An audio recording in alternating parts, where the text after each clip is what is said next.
Saludos amigos, amados de este canal, tú puedes.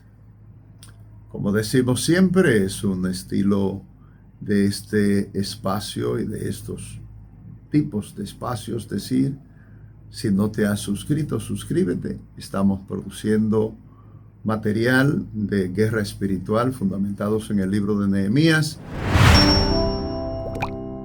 Todavía no hemos entrado directamente en el tema del libro porque, como ya dijimos, lo que queremos primero es contextualizarnos. Queremos poder entender la historia de Israel, porque la historia de Israel en relación con Dios es la que nos va a llevar a la historia nuestra.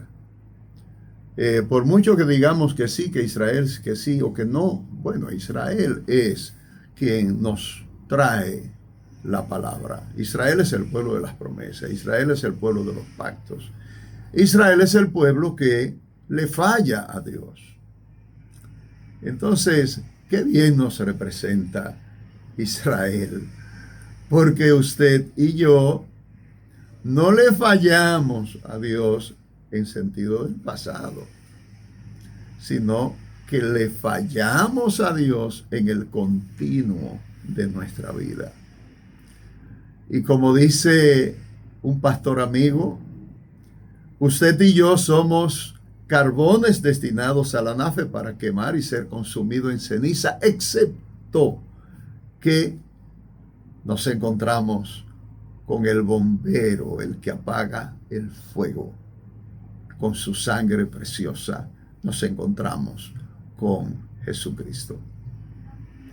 Entonces, nos habíamos quedado con Israel pasando el mar rojo de las manos de Moisés, entre comillas. Está pasando ahí de las manos de Dios. Porque dice Judas que delante de ese pueblo va Jesucristo. Y Pablo en una hermosa imagen nos presenta a Cristo como la roca que camina con el pueblo. Y dice, de la cual bebían. Estas imágenes que son muy propias del pueblo hebreo, porque por algo Dios le dio su palabra a un pueblo que tiene un idioma como el hebreo. El idioma hebreo tiene muchas ventajas. Uno, es un idioma corto. Segundo, es un idioma contextual. ¿En qué sentido es contextual? Que a diferencia del idioma, por ejemplo, el griego, que es un idioma riquísimo, abundantísimo en palabras, no así el hebreo.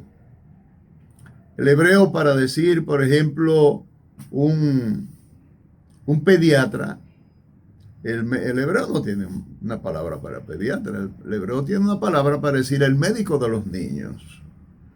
Y asimismo muchísimas otras expresiones que por demás, como sabemos que el hebreo no tiene vocales,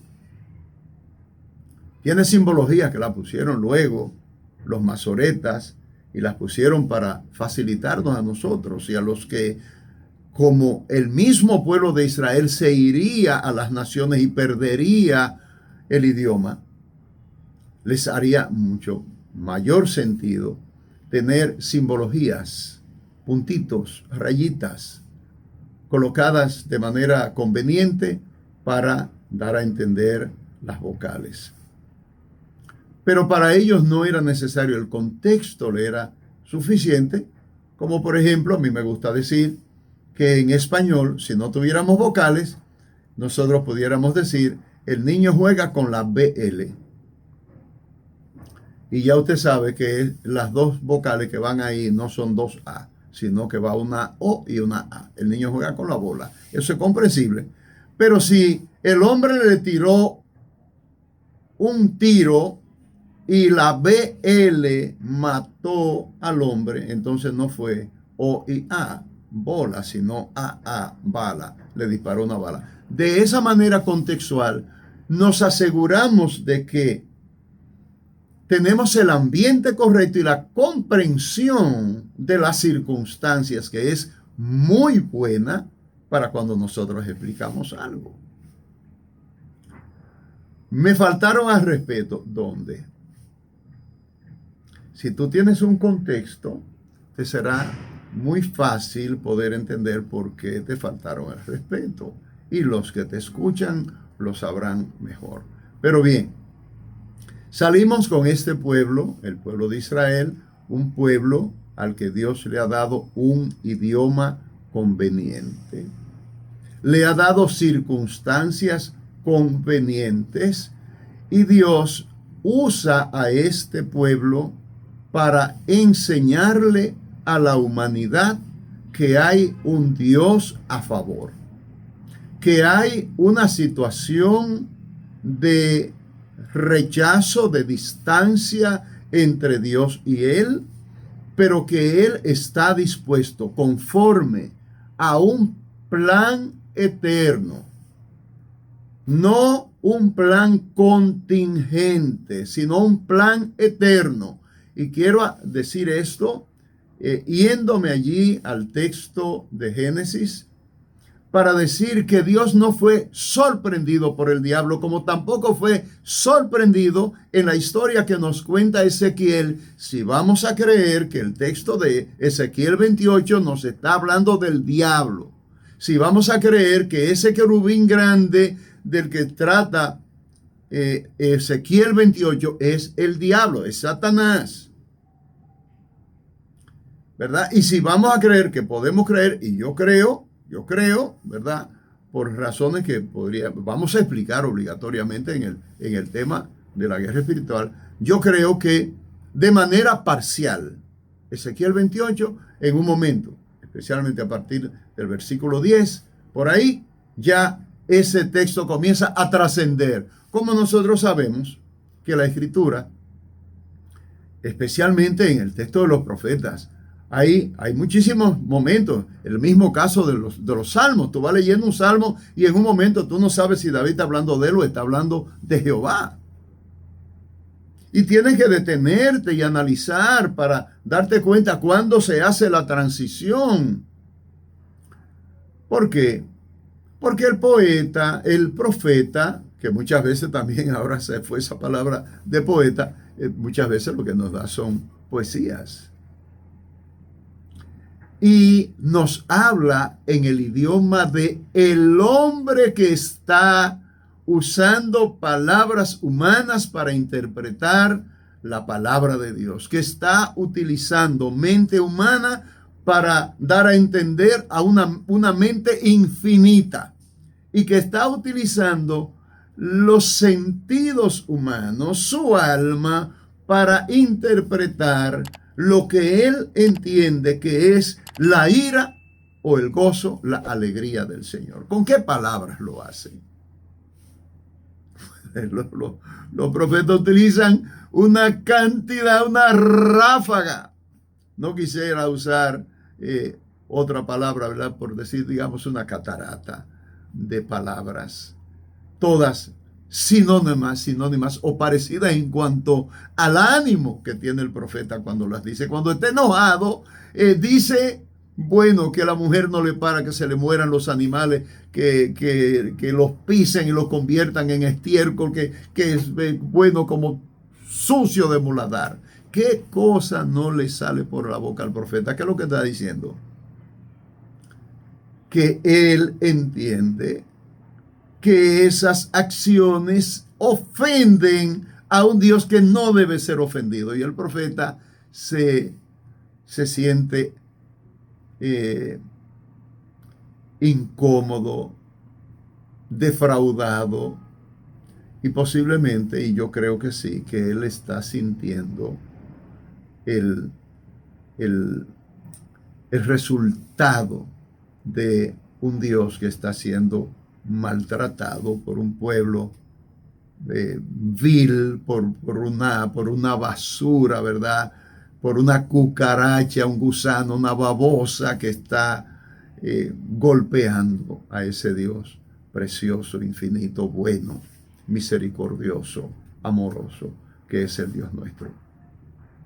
Israel en el desierto prueba que Dios quiso desde el principio que el hombre dependiese de él. ¿Por qué? Porque Dios quiere darle lo mejor al hombre.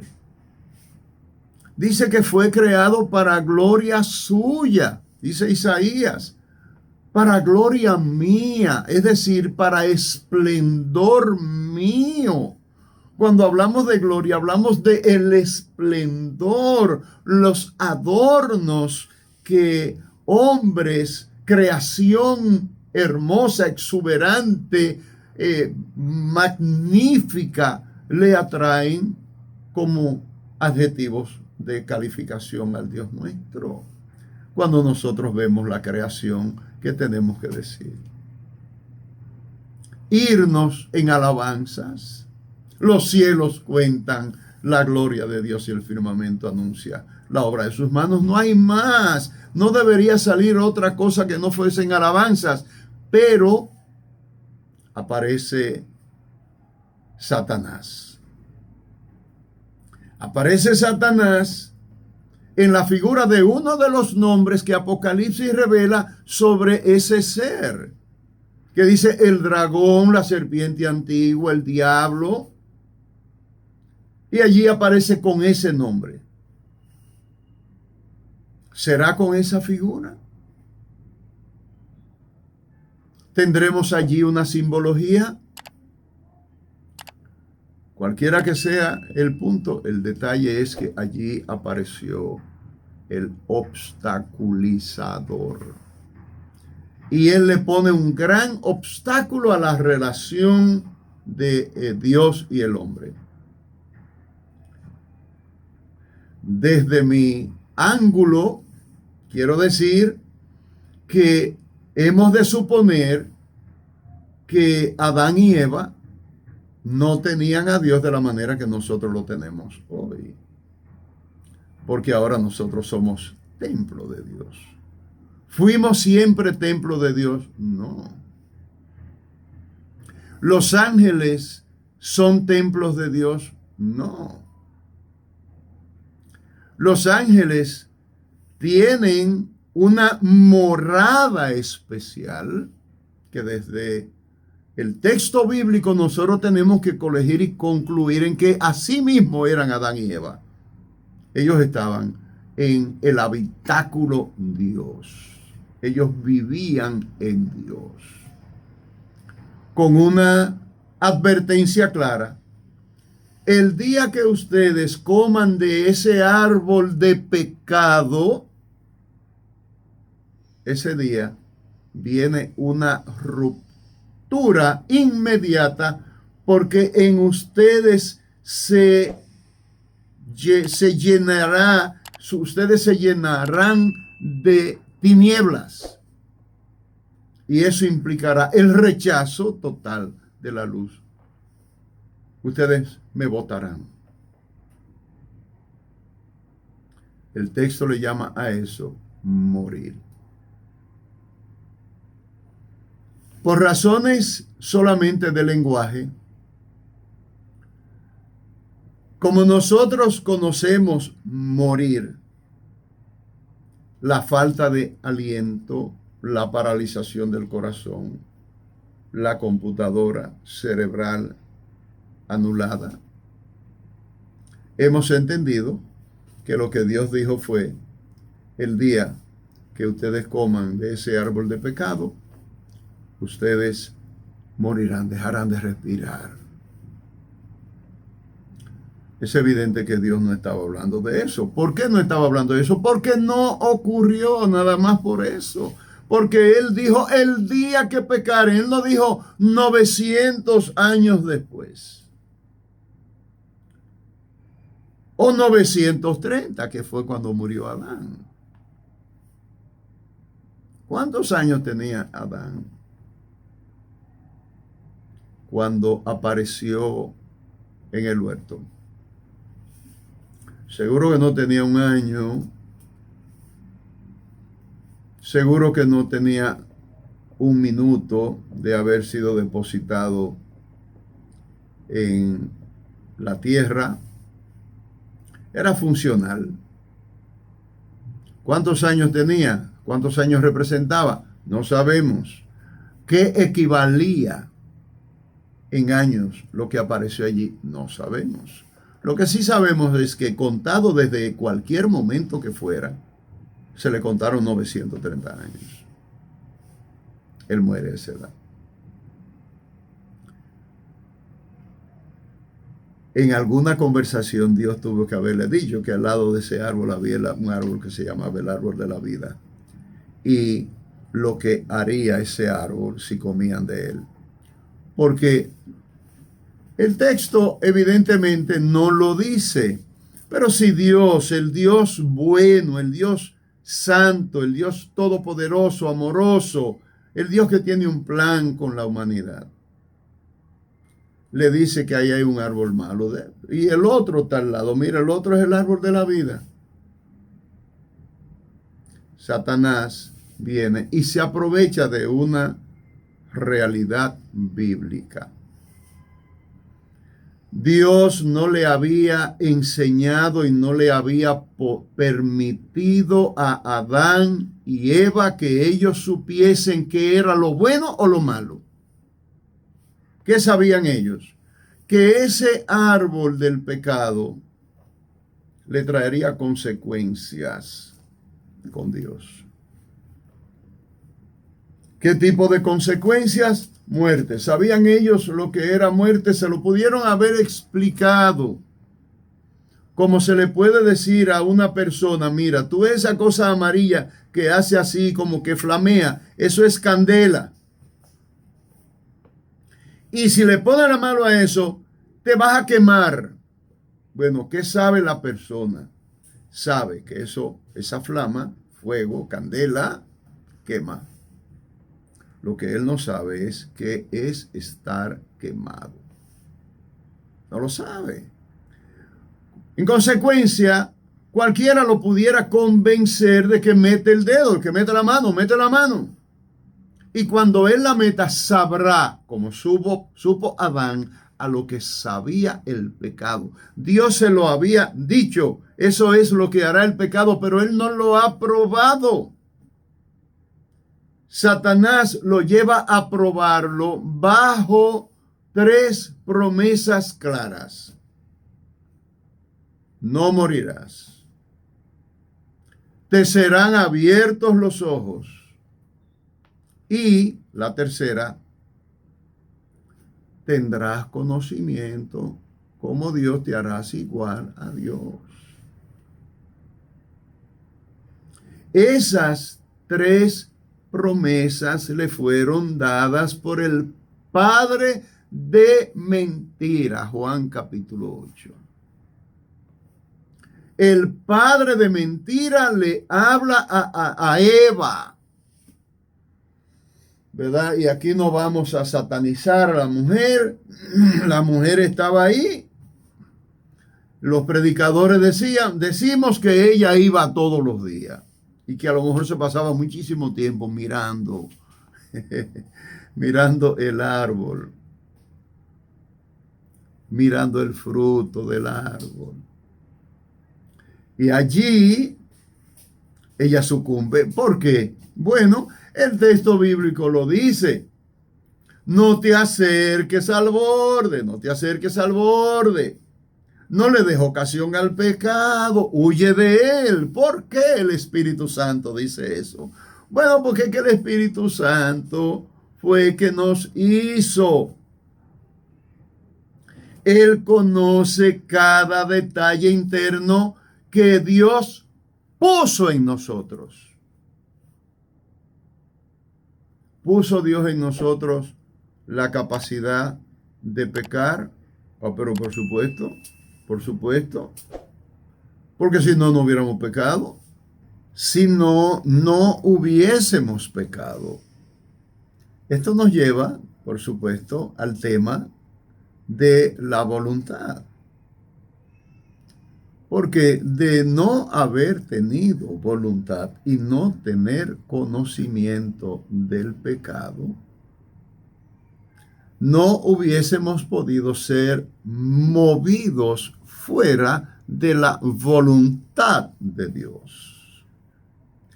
y hemos de convenir con la oración de Jesús, el modelo de oración, que tenemos que orar para que la voluntad de Dios se haga. La oración de Jesús es justamente que se haga la voluntad de Dios en la tierra como se hace en el cielo. Lo vamos a dejar hasta aquí porque lo que estamos tratando de hacer es traer esos momentos de inicios de batalla espiritual o de muestras cómo el cielo manifiesta esos momentos de contradicción entre el bien y el mal, cómo el mal enfrenta al bien, cómo las tinieblas enfrentan la luz, cómo Satanás enfrenta a Jehová. Y Jehová lo manifiesta, nos lo deja saber ahí en Ezequiel 28. Ya dijimos, si vamos a tomar esos episodios como allí donde se comienza a manifestar esta batalla, nos lo va a mostrar aquí como ahora el hombre es intervenido e incluido dentro de la batalla espiritual, aquí en el huerto del Edén. Y lo que sigue, que lo vamos a ver ya en la historia del pueblo de Israel, cuando se establece en la tierra prometida, cómo vienen estas batallas representadas por ataques de reinos, de naciones contra el pueblo de Dios. Y finalmente estaremos tratando con la batalla interior nuestra. Nos veremos en el próximo video. Dios te bendiga.